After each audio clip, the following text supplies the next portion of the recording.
Last time, Luke's narrative described a controversy that came up in the early church between two groups with different cultural backgrounds.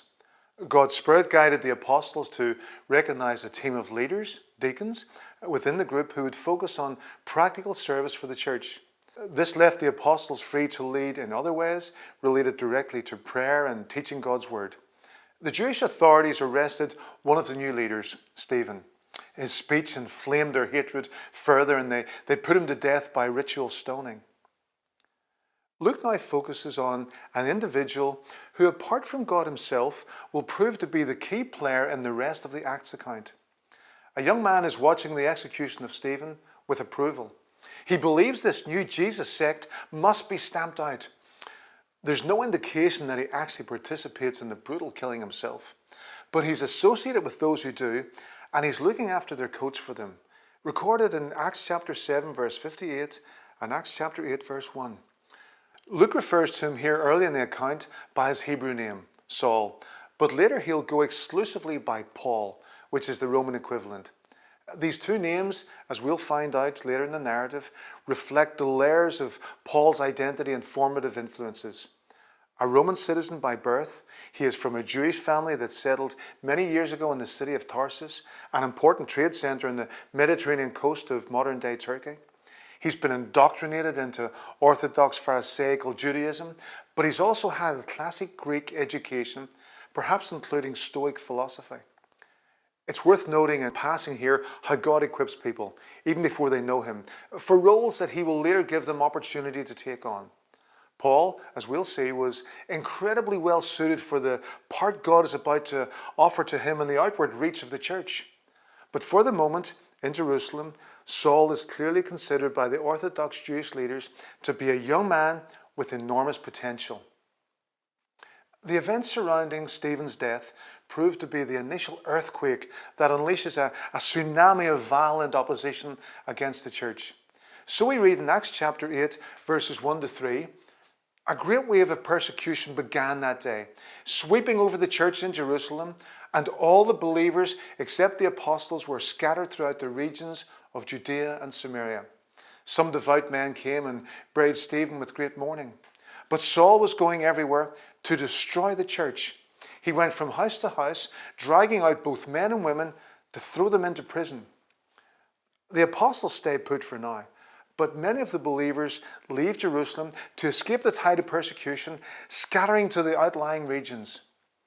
Jesus had told the apostles that they, his followers, were to be his witnesses first in Jerusalem, then in Judea and Samaria, and now to the world beyond. Now he's allowing circumstances to help them fulfill those instructions. Because wherever they went, Luke records they were sharing the good news about Jesus. Here again, we see God seamlessly weaving the smaller individual narratives of his image bearers into his one great narrative. Only a truly sovereign God could allow circumstances to affect his people without negating the genuine partnership he's eagerly seeking with them. As Jesus had clearly explained and modeled, participation in God's purpose of redeeming or buying back his lost race always involves cost. The leaders of the church in Jerusalem have already gladly accepted harassment, imprisonment, beating, and in Stephen's case, death, for the sake of their Lord. Now the rest of the group are having their commitment to him and his cause put to the test.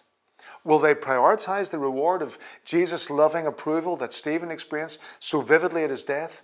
Or will they allow fear and even what many might call legitimate concerns to shape their lives? It's a question that, in one form or another, God's Spirit poses to all those who claim to be Jesus' disciples now, just as much as then. Taking the lead in the persecution of the church is the young, zealous fundamentalist Saul. He's determined to hunt down these followers of Jesus wherever they're holed up. This movement, this Jesus sect, must be stamped out once and for all. He's tireless in tracking them down and bringing them back to face punishment in Jerusalem. At this point in the Acts account, Acts chapter 8, verses 4 through to verse 40, Luke takes a brief detour from following Saul's story to describe two incidents.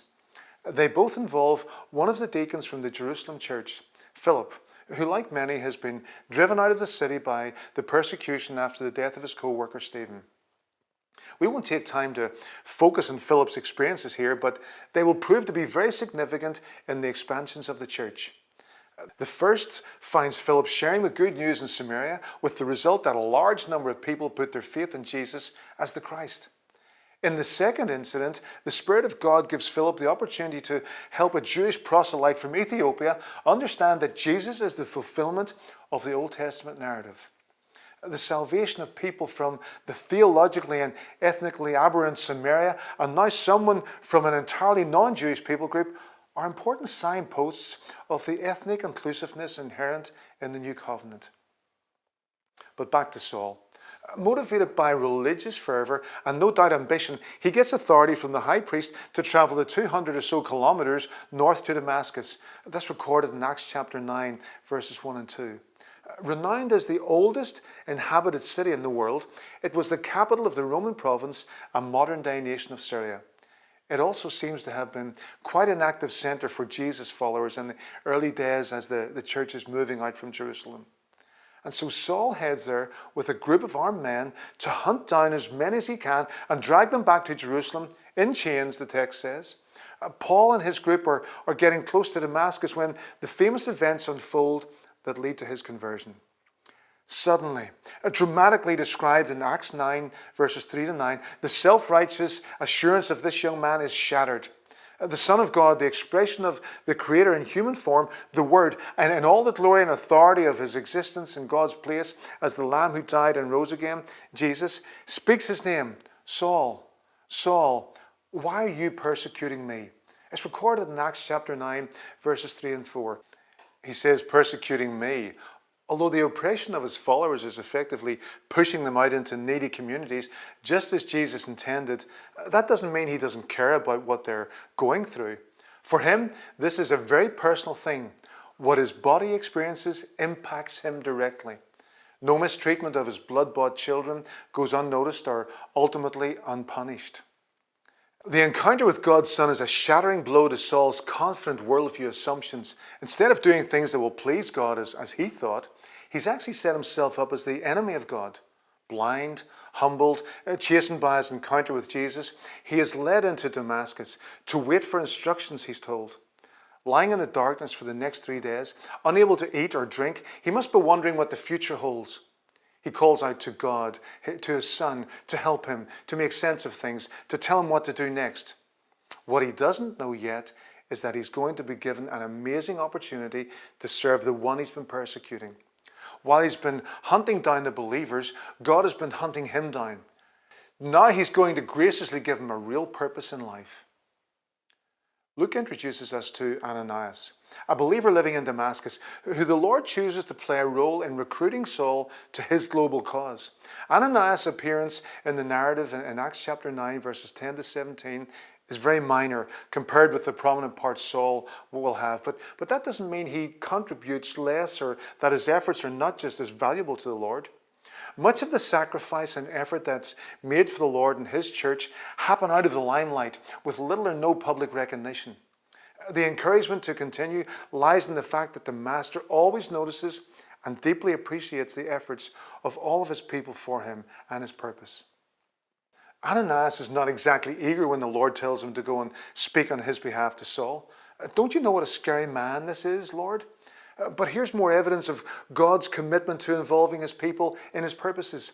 As with Moses, the disciples, and many believers since, God's choice is not shaped by Ananias' own confidence or innate ability. In fact, as Saul himself will come to understand and articulate, God chooses ministry partners who are willing to rely on him to overcome their own fear and shortcomings, because that way his power and wisdom is demonstrated most clearly. Although God does want us, his co-workers, to walk with him by faith, even when we don't see the whole picture of what lies ahead, he isn't just after blind, mindless obedience. We've seen how Jesus and now the Holy Spirit work to draw faithful followers into a clear-eyed understanding of God's plans. So now he gives Ananias a glimpse of why it's so important that he puts aside his fears and goes to speak to Saul. The Lord explains that he has chosen Saul to be one of his storytellers, one of his messengers, So we read in Acts chapter 9, verses 15 and 16, "But the Lord said, 'Go, for Saul is my chosen instrument to take my message to the Gentiles and to kings, as well as to the people of Israel. And I will show him how much he must suffer for my name's sake.'" He'll have incredible opportunities to share the message with his own Jewish people, but also to the non-Jewish ethnic groups and to rulers. But as we've already noted, following the one who gave everything always costs the follower. Saul is also going to suffer for the sake of Jesus' name. Despite any lingering misgivings, Ananias gets up and goes to the house where God has told him that Saul is staying, on the road known as Via Recta, or Straight Street in English, that dissects the ancient city. It's still there today, mostly covered in part of a market in Damascus. Ananias introduces himself to his new brother in the faith, and Acts chapter 9 verse 18 records that Saul is immediately able to see again.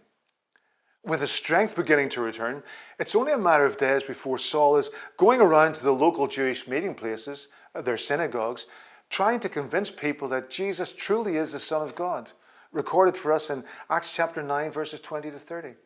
Of course, people are shocked to hear this from the young man, formerly the most orthodox of Jews and violently opposed to the Jesus sect. Saul continues to learn from God's Spirit how to put forward powerful, convincing arguments from the Old Testament, which of course he knows thoroughly from his studies under the Pharisees. The former enforcer for the Orthodox Jewish authorities now becomes a target himself. Plans are made to murder him. They keep watch by the city gates to get him if he ever tries to leave. When this plot becomes known, a plan is devised to get Saul out. The same people he had come to the city to arrest now help him avoid capture by lowering him over the city wall in a large basket. Luke records that Saul makes his way back to Jerusalem. After some initial and very understandable suspicion on the part of the believers there, he's eventually introduced to the apostles and is accepted as a brother in the faith. His very bold witness for Jesus in the capital results in an attempt on his life by the same Greek-speaking or Hellenized Jews who played a large part in Stephen's death. He leaves and heads off, probably by ship, to his hometown of Tarsus, the capital city in the Roman province of Cilicia. Luke notes in Acts chapter 9, verse 31, that these events mark a return to a time of peace for the church, which now has a major presence in Jerusalem and surrounding provinces, in Galilee and in Samaria. Jesus' plan for his ecclesia to reach out from its initial small beginnings is moving forward. No longer isolated to one community, his body, under the Spirit's guidance and encouragement, is growing in numbers and spiritual strength where it is represented in different areas.